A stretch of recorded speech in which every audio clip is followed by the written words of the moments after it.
Starting with the name of Allah, the most merciful and the most beneficial. Welcome to Forward Public School e-learning class 9, subject physics, chapter number 6, work and energy, part 5 of video and energy and its forms, and I am your teacher Najma Khan. Previous lecture में students हमने पढ़ लिया था energy के बारे में। हमने energy की टाइप्स पढ़ ली थी, जितनी भी हमारे पास इस टेबल में टाइप्स ये सारी हमने डिस्कस की थी। इसके अलावा हमने काइनेटिक एनर्जी की बात की, हमने पोटेंशियल एनर्जी की भी बात की। तो यहाँ पे काइनेटिक एनर्जी को मज़ीद एक्सप्लेन किया गया है कि like all the energies kinetic energy is also a scalar quantity.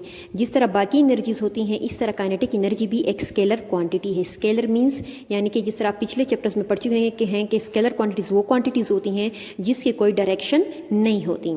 For example 2.0 kg hammer had moving with speed of 4.0 metre per second has a kinetic energy of 16 जॉल।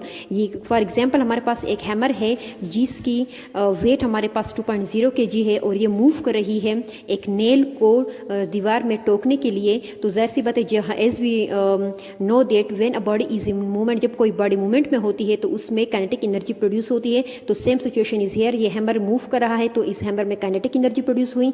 तो इस hammer की जो वेलोसिटी है वो 4.0 है और इसका मास 2.0 kg है। और यहाँ पे कह रहे हैं कि इसके नतीजे में जो हमारे पास एनर्जी प्रोड्यूस हुई इस हैमर में वो है 16 जॉल। तो 16 जॉल की एनर्जी प्रोड्यूस हुई when a hammer has a mass of 2.0 and velocity of 4.0। सो हम ये वाली जो हमारे पास इंफॉर्मेशन है इसको हम काइनेटिक एनर्जी के फार्मूले के ज़रिए से अब प्रूफ करते हैं।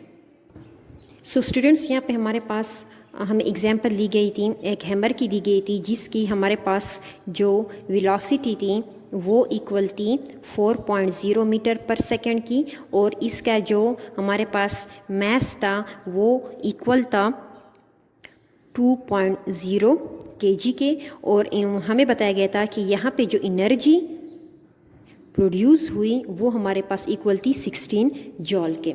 ये हम इंफॉर्मेशन दी गई थी बुक में। तो let's prove it with the help of kinetic energy formula. As we know that kinetic energy is equal to 1/2 यानी हाफ ऑफ mv स्क्वायर। हम इसके ज़रिए अब ये प्रूफ करेंगे कि आया ये एनर्जी 16 जॉल के इक्वल है या नहीं। तो यहाँ पे kinetic energy is equal to 1/2 as it is हम लिख लेंगे। मैस की जगह हम लिख लेंगे 2.0 kg हमारे पास मैस हो गया।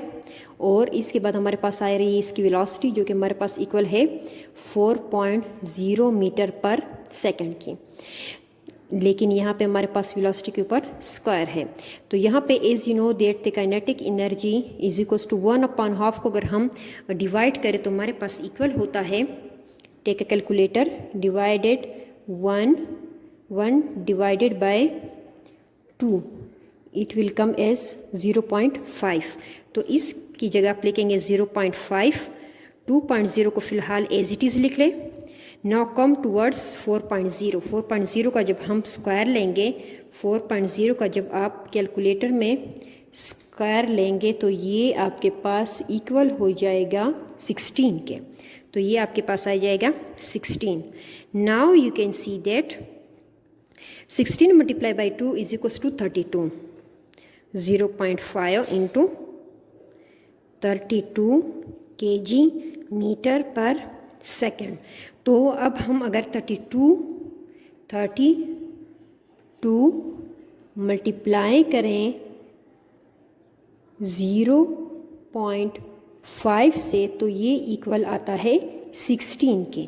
इट मीन्स के काइनेटिक एनर्जी आपके पास इक्वल आई 16 जॉल की। सो यहाँ पे हमारे पास जो बुक में इंफॉर्मेशन दी गई थी तो वो हमें किस वजह से दी गई थी, इस फार्मूले के थ्रू। इट मीन्स कि हमने बुक में जो 16 जॉल दिया गया था उसको हमने काइनेटिक एनर्जी के फार्मूले के मुताबिक से दोबारा इसको प्रूफ किया। अब यहाँ पे हमारे पास मैथमेटिकल प्रूफ है कि consider a situation in which all of the work done on a cart transfer only kinetic energy to the cart। यहाँ पे हमारे पास एक मैथमेटिकल प्रूफ है काइनेटिक एनर्जी का। जिस तरह मैंने कहा था कि काइनेटिक एनर्जी इक्वल हमारे पास है kinetic energy is equal to half of M V square. ये हमारे पास half of M V square के इक्वल है। इस काइनेटिक एनर्जी के फार्मूले को प्रूफ करने के लिए अब यहाँ पे हम एक डेरिवेशन करेंगे, एक चीज़ को डिराइव करेंगे। तो यहाँ पे हम सपोज करते हैं कि हमारे पास एक कार्ड है। इस कार्ड को हमारे पास ये पहले इनिशियल पोजीशन पे था, तो इनिशियली इसकी वेलोसिटी क्या थी, 0 थी। यहाँ पे इस कार्ड के ऊपर फिर हमने फोर्स अप्लाई की। इस फोर्स के नतीजे में इस कार्ड ने मूवमेंट की, यानी इसने इतना डिस्प्लेसमेंट कवर किया, इतना डिस्टेंस कवर किया। यहाँ पे आप देख सकते हैं कि हमारे पास है कि जब ये कार्ड ने मूवमेंट की तो जाहिर सी बात है इस कार्ड ने कोई वर्क डन किया। हमने वर्क में लिखा था ना फोर्स इनटू डिस्प्लेसमेंट। हम जब पहले हमने वर्क की डेफिनेशन की थी तो हमने लिखा था कि work is equals to force into हमारे पास डिस्टेंस या डिस्प्लेसमेंट। डिस्प्लेसमेंट तब होगा जब हमारे पास वर्क फोर्स की डायरेक्शन में हो, और हमारे पास डिस्टेंस हमारे पास तब होगा, डिस्टेंस हमारे पास तब होगा जब हमारे पास वर्क फोर्स की डायरेक्शन में, और डिस्प्लेसमेंट तब होगा जब हमारे पास वर्क फोर्स की डायरेक्शन में ना हो। तो यहाँ पे हमारे पास फोर्स वर्क जो हमारे पास है और फोर्स दोनों की डायरेक्शन सेम है, so we have force into distance. तो हमारे पास हमने पहले कहा था कि work is equal to force into distance है, तो यहाँ पे भी फोर्स हुआ और as a result of this force इसने डिस्टेंस कवर किया। तो ये जो वर्क इज इक्वल्स टू हम फोर्स इनटू डिस्टेंस के इक्वल तो हो गया, लेकिन यही जो वर्क है ये हमारे पास इक्वल आ गया किसके, काइनेटिक एनर्जी के। क्योंकि काइनेटिक एनर्जी भी हमारे पास किसके है कि वो एनर्जी जो किसी भी चीज़ को वर्क डन में कंज्यूम हो, उस एनर्जी को हम कहते हैं काइनेटिक एनर्जी।